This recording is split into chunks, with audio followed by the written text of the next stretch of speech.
The Digital Challenge by Paul Larkin. This design challenge will involve me designing, creating and testing a slideshow document that tells an interactive story in which a reader can choose between what occurs next.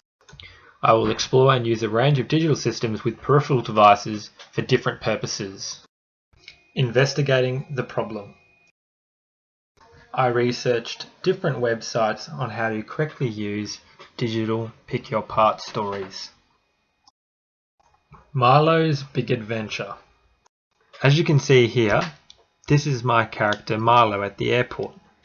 By giving each one of these icons an action, I was able to change the slide by just clicking on them. The narrative began by my character Milo waking up out of bed and then visiting different places from around the world. What made this presentation particularly tricky was programming actions and animations throughout the PowerPoint.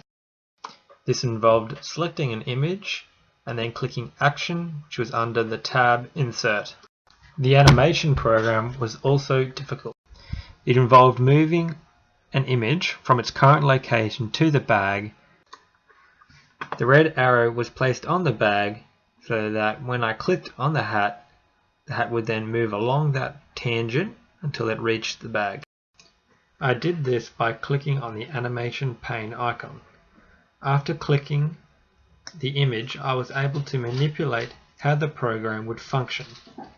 This was done by clicking the down arrow and selecting Effect Options.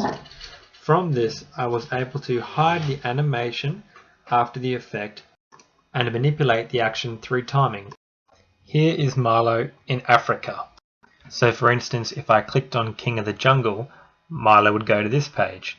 If I clicked on Visit the Elegant Elephants, Milo would go to this page.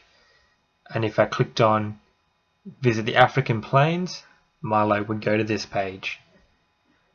This would allow the reader to choose which location they wanted to go, without having to go through each one of the slides. For instance, Milo could go to Australia, see the kangaroos, or see the crocodiles, or see the dingo, and then go straight back to the airport and then visit Africa. It didn't matter which way the reader chose, they could see all these different slides in any order they pleased.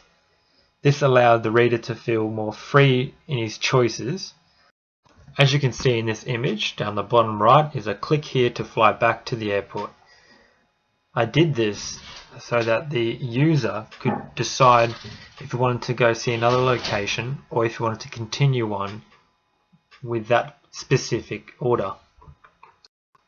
And this is the purpose and function of a Pick Your Path story. It allows the reader to choose which direction he would like to go in the narrative. I now added this final image of a departure. As you can see, by clicking that button, Milo is now home, and by clicking on the lamp, it moved to the next slide in which I had changed the effect to make it look as if it was nighttime.